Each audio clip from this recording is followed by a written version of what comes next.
das causas impossíveis, né?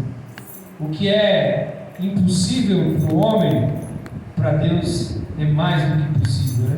Eu me apego muito àqueles ensinamentos da Bíblia que falam onde Deus no Egito, ele amolecia o coração de Faraó para que libertasse o povo, depois ele mesmo endurecia o coração de Faraó. Então quem amolece o coração, quem endurece o coração, quem faz nós nos convertermos a Deus, quem faz nós nos achegarmos a Deus, é Ele, irmãos. É Ele. A palavra de Deus diz que a fé vem pelo ouvir e ouvir pela palavra de Deus. O nosso trabalho é falar, é pregar, é anunciar o Evangelho do Senhor. Mas quem vai converter o coração, quem vai fazer a pessoa crer ou não crer, não adianta muitas vezes. Às vezes a gente fica até meio triste, porque a gente fala assim: pô, eu tenho falado tanto para essa pessoa, eu tenho pregado tanto, é tantos anos que eu falo, é tantos anos que eu ensino, meu pai ensinou, minha mãe ensinou, e a gente isso, a gente aquilo, e a pessoa não se converte. Não, a gente não tem esse poder. A gente precisa compreender isso. Por mais que doa no nosso coração, a gente queria muito ter esse poder, né? Não, a partir de hoje você vai crer, a partir de hoje você vai aceitar, a partir de hoje é isso. A gente queria ter esse poder, porque a gente ama aqueles que estão ao nosso redor. A gente ama e a gente quer o quê? Que se salve. Mas nós não temos esse poder. Esse poder está nas mãos de Jesus. Ele tem esse poder. O que nós podemos é dobrar os nossos joelhos e clamar por aquelas pessoas, para que Deus venha ter misericórdia delas e venha abrir os olhos do coração, para que elas possam entender e aceitar a palavra de Deus do jeito que ela é, não do jeito que nós queremos, mas do jeito que ela é. E o assunto que eu quero falar com os irmãos hoje é sobre a oração pelos mortos. Oração pelos mortos. A Bíblia ensina para nós, irmãos, nós devemos orar pelos mortos? Não.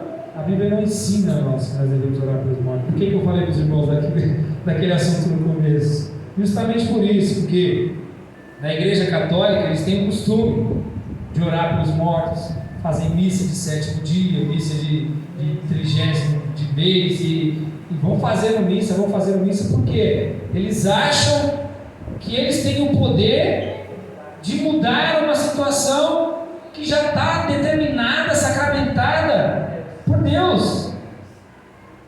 Eles acreditam no purgatório, acreditam que uma pessoa depois que morre, a sua alma vai para o purgatório, e durante aquele tempo que ela está no purgatório, eles rezando, eles intercedendo, eles clamando, acendendo vela por aquela pessoa que muitas vezes durante a sua vida não fez nada para que pudesse se salvar. Eles imaginam que através dessas orações, através de tudo isso, eles conseguem reverter a situação, conseguem mudar aquela situação. Mas infelizmente não é isso que a palavra de Deus. Infelizmente não, é felizmente. Infelizmente eu falo, irmão, porque dói no nosso coração a gente ver tantas pessoas que nós amamos acreditando nesse tipo de coisa, acreditando nessas situações. E muitas vezes você quer abrir os olhos, você quer enxergar, você quer mostrar para aquela pessoa que ela, infelizmente, ela está sendo enganada. Muitos estão sendo enganados inocentemente, irmãos. Inocentemente. As pessoas vivas precisam de oração. Tem tantas, como o irmão José acabou de falar, tantos vivos precisando de oração, e muitas vezes pessoas inocentemente estão perdendo o seu tempo orando por aqueles que já partiram, que não se encontram mais entre nós. Eles se apegam a uma passagem que está escrita no livro de Macabeus, ou seja, um livro que já foi incrementado na Bíblia católica, e a palavra de Deus diz que não vai se acrescentar e nem se tirar um tio ou um jota da palavra de Deus. Jesus Cristo, quando esteve nessa terra, ele falou isso: não vai nem acrescentar e nem tirar nem um jota nem um tio da palavra de Deus. Mas foi acrescentado esse livro no ano de 1546, e através desse livro eles acreditam que a oração pelos mortos ela tem efeito, mas não é o que a palavra de Deus nos diz, né? Vamos abrir nossa Bíblia para a gente começar a meditar sobre. É um estudo bem rápido, irmãos, mas bem esclarecedor. Hebreus capítulo 9 e versículo 27. Hebreus 9 e 27. Hebreus 9 e 27. Todos acharam? Não? Amém. A palavra de Deus diz em Hebreus 9 e 27: E como aos homens está ordenado morrerem uma vez, vindo depois disso o juízo. Amém? Amém. Hebreus 9, 27 diz: E como aos homens está ordenado morrerem uma vez, vindo depois disso o juízo. Ou seja, após a morte, não tem mais jeito, irmãos. A palavra de Deus diz que todos nós iremos estar diante, Coríntios, segundo Coríntios 5:10, que todos nós um dia estaremos, foi falado, acho que no último estudo que nós tivemos, que todos nós estaremos diante do tribunal de Deus. Naquele grande dia, todos nós vamos estar diante do tribunal de Deus. E aqui em Hebreus está dizendo que depois da morte vem o que? O juízo. O juízo é o que? Esse tribunal que nós vamos enfrentar. Nós vamos enfrentar. Ninguém pode enfrentar ele por nós. Ninguém pode enfrentar esse tribunal. Nós vamos prestar conta. A palavra de Deus diz também, o apóstolo Paulo diz que nós vamos prestar conta a Deus sobre tudo aquilo que nós fizemos através do nosso corpo, quer mal ou quer bem. Nós vamos prestar conta para Deus naquele grande dia de tudo que nós fizemos aqui na terra. Tudo aquilo que nós fizemos, nós vamos prestar conta para Deus. Vamos estar diante do tribunal de Deus e vamos prestar conta. Então, se nós podemos fazer alguma coisa para determinar para onde nós vamos depois da nossa morte, nós precisamos fazer isso em vida. Precisamos fazer isso em vida. Romanos capítulo 14, versículo 11 e 12, diz assim, porque está escrito: como eu vivo, diz o Senhor, que todo joelho se dobrará a mim, e toda língua confessará a Deus, de maneira que cada um dará conta de si mesmo a Deus. Está ordenado aos homens morrer uma vez, vindo depois disso o juízo. E depois ele complementa em Romanos 14, 11 e 12: de maneira que cada um de nós dará conta de si mesmo a Deus. Depois que você morreu, não adianta mais eu orar por você, porque você dará conta de si mesmo para Deus. Você mesmo dará conta de si.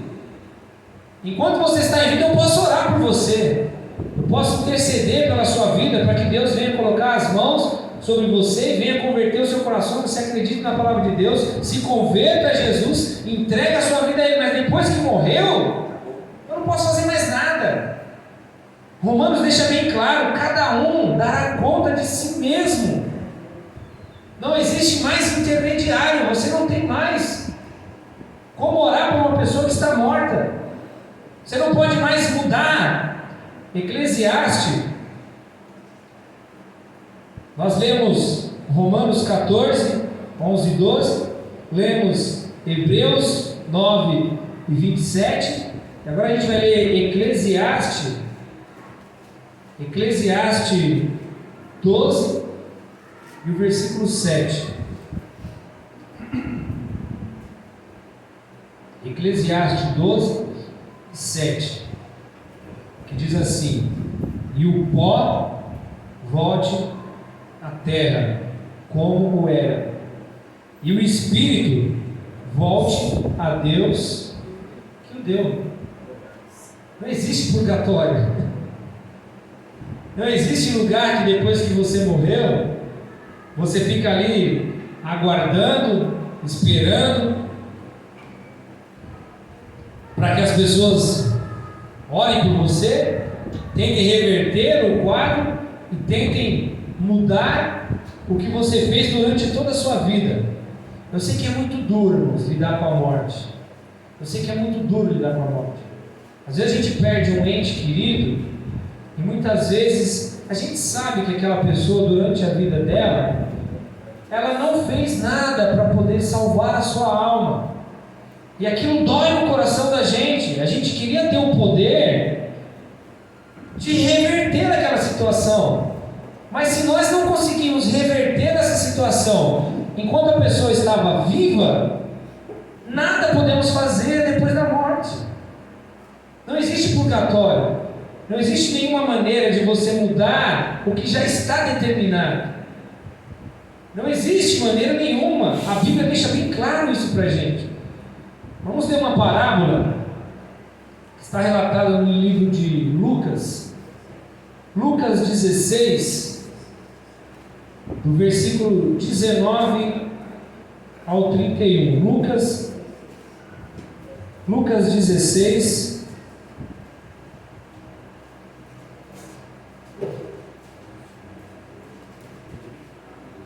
Lucas 16, do 19 ao 31, diz assim: a parábola do rico e de Lázaro. Ora, havia um homem rico e vestia-se de púrpura e de linho finíssimo, e vivia todos os dias regalada e esplendidamente. Havia também um certo mendigo chamado Lázaro, que jazia cheio de chagas à porta daquele, e desejava alimentar-se com as migalhas que caíam da mesa do rico, e os próprios cães vinham lamber-lhes as chagas. E aconteceu que o mendigo morreu e foi levado pelos anjos para o seio de Abraão. E morreu também o rico e foi sepultado. Indo Hades, ergueu os olhos, estando em tormentos, e viu ao longe Abraão e Lázaro no seu seio. E clamando disse: Pai Abraão, tem misericórdia de mim, e manda Lázaro que molhe na água a ponta do seu dedo e refresque a minha língua, porque estou atormentado nesta chama. Disse, porém, Abraão: Filho, lembra-te de que recebeste os teus bens em tua vida, e Lázaro somente males, e agora este é consolado e tu atormentado. E além disso está posto um grande abismo entre nós e vós, de sorte que os que quisessem passar daqui para vós não poderiam, nem tampouco os de lá passar para cá. E disse ele: Rogo-te, pois, ó Pai, que mandes a casa de meu pai, pois tenho 5 irmãos, para que lhes dê testemunho, a fim de que não venham também para este lugar de tormento. Disse-lhe Abraão: Tem Moisés e os profetas, ouçam-nos. E disse ele: Não, pai Abraão, mas se algum dos mortos fosse ter com eles, arrepender-se-iam. Porém Abraão lhe disse: Se não ouvem a Moisés e aos profetas, tampouco acreditarão ainda que algum dos mortos ressuscite. Parábola do rico e Lázaro. E aqui Jesus, ele deixa bem claro que aquele homem, ele deu um exemplo de um mendigo que pereceu muito nessa vida e de um homem que era muito rico. Mas se nós meditarmos a palavra de Deus, nós vemos que quem tem sofrido nessa vida são os cristãos. Quem tem sofrido, quem tem deixado de lado muitos desejos da sua carne, quem tem se abstendo de tantas vontades, de tantos prazeres, de tantas coisas que o mundo tem oferecido, são os cristãos, aqueles que acreditam em Deus, aqueles que acreditam em Jesus. Eles têm sofrido nessa vida, e o Senhor disse que aqueles que sofressem por amor do seu nome seriam lembrados por Ele. Aqueles que têm sofrido, Ele diz: aquele que perder a sua vida por amor de mim, achá-la-á. Perder a sua vida por amor de Deus é justamente isso: sofrer, porque as paixões, os desejos da carne que o mundo tem para nos oferecer são coisas que a nossa alma, o nosso corpo, ele se delicia com aquilo. Ele se delicia com aquilo. Então ele deu esse exemplo do mendigo que sofreu nessa terra, que padeceu aqui nessa terra, mas que quando morreu foi levado para o seio de Abraão. Mas aquele rico que viveu a sua vida aqui do jeito que ele queria, ele tinha de tudo a hora que ele queria, ele viveu da maneira que ele quis. Quando ele morreu, ele foi levado para o Hades, para o lugar de tormento, lugar de tristeza e de dor. E ele vendo lá, ele vendo ali o mendigo, ele vendo Abraão, ele clamou a eles para que tivessem misericórdia. Ele clamou a eles para que mandasse alguém na casa dele, para que os irmãos dele não viessem para o mesmo lugar que ele estava. Mas Abraão deixou bem claro para ele, falou assim: não tem como mais, acabou. Ele deixou bem claro, eles têm Moisés e os profetas, ou seja, quem é os Moisés e os profetas? A Bíblia, a palavra de Deus.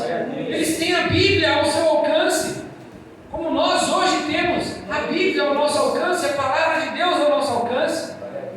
E ele deixou bem claro, eles têm Moisés e os profetas, que eles possam ouvir. Mas aí o homem da falou assim: não, vocês vão se mandar um morto lá na minha casa, eles vão acreditar. Vocês não conseguem acreditar na palavra de Deus? Se eles não conseguem acreditar na palavra de Deus, muito menos eles vão acreditar que alguém que morreu possa ressuscitar. Não vão acreditar. Não vão acreditar. Está posto um abismo entre nós e entre eles, de tal maneira que os que estão aqui não podem passar para lá, e os que estão lá não podem passar para cá. Se viveu a sua vida, fez a vontade de Deus, recebeu o Senhor Jesus como seu único, suficiente, exclusivo e eterno Salvador, se fez o que a palavra de Deus nos ensina, quando morrer, a palavra de Deus ela não é uma promessa, não é que tem uma promessa, é determinado por Deus, que aquele que morrer fazendo a palavra de Deus vai ressuscitar naquele grande dia, vai receber aquele galardão, porque morreu e fez a vontade de Deus, recebeu o Senhor Jesus como seu Salvador.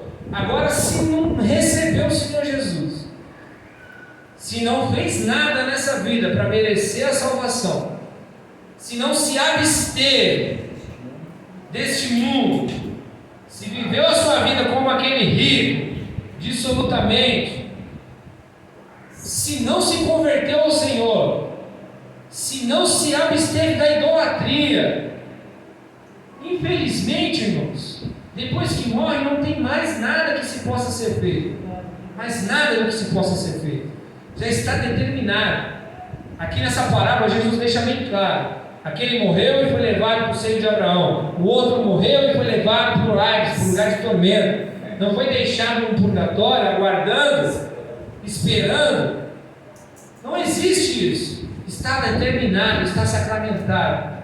O que nós fizermos na nossa vida aqui nessa terra vai determinar para onde vai a nossa alma. O que nós fizermos aqui nessa vida, foi o que nós falamos lá: todos vão estar diante do tribunal de Deus. Isso te conforta ou te deixa atormentado? Precisamos meditar sobre isso.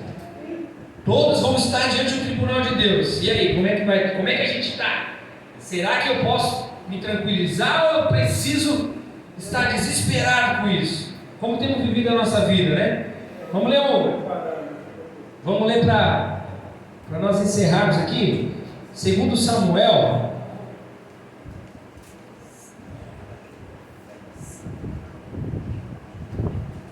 Segundo Samuel 12.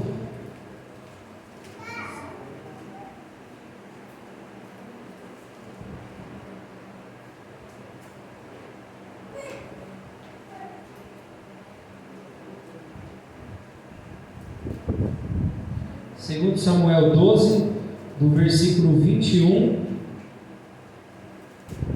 ao 24. Segundo Samuel 12, do 21 ao 24, que diz assim a palavra de Deus: E disseram-lhe seus servos: Que é isto que fizeste?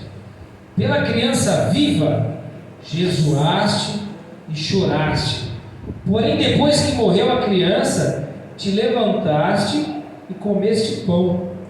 E disse ele: vivendo ainda a criança, jejuei e chorei, porque dizia: quem sabe se o Senhor se compadecerá de mim e viva a criança? Porém agora é morta. Por que jejuaria eu agora? Poderia eu fazê-la mais voltar? Ou iria a ela? Porém ela não voltará para mim. Então consolou Davi a Batseba, sua mulher, e entrou a ela e se deitou com ela, e teve ela um filho, e chamou seu nome Salomão, e o Senhor o amou. Todos nós conhecemos essa passagem, né? Sabemos que o rei Davi adulterou com Batseba, Batseba engravidou, mas o Senhor derramou ali sobre Davi a sua ira pelo seu pecado. O profeta Natan foi lá e disse a ele tudo o que iria acontecer, e disse para ele: teu filho não vai viver. E aquele menino nasceu doente, e Davi, enquanto aquela criança estava doente, enquanto aquela criança ainda estava viva, a palavra de Deus diz que ele se trancou dentro do seu quarto, ele rasgou as suas vestes, ele colocou o rosto em terra, que é a forma mais tremenda de se humilhar a Deus, e clamava e jejuava, não comia, não bebia, e só orava e jejuava, orava e jejuava, orava e jejuava. Ele não queria atender ninguém, as pessoas o chamavam no seu quarto, mas ele não atendia. Ele jejuava e orava, clamando a Deus desesperadamente pela vida do seu filho. Mas como o Senhor já tinha determinado que aquela criança não viveria, aquela criança veio a falecer. E quando aquela criança faleceu, o que Davi fez? Saiu de dentro do seu quarto e tocou a sua vida. Foi comer pão, foi estar com sua esposa. Ele continuou a sua vida depois que aquela criança faleceu. E aí os seus servos, vendo aquilo, foram interrogar Davi: por que está fazendo? Por que você fez isso? Enquanto a criança estava viva, você estava jejuando, você estava orando, você estava clamando a Deus. Mas agora a criança morreu e você saiu, foi comer pão, foi viver a sua vida. Ele falou: enquanto a criança estava viva, eu podia fazer algo por ela, eu podia orar por ela, eu podia interceder por ela, e Deus, na sua infinita misericórdia, podia ou não podia salvar a vida daquela criança. Mas agora a criança morreu.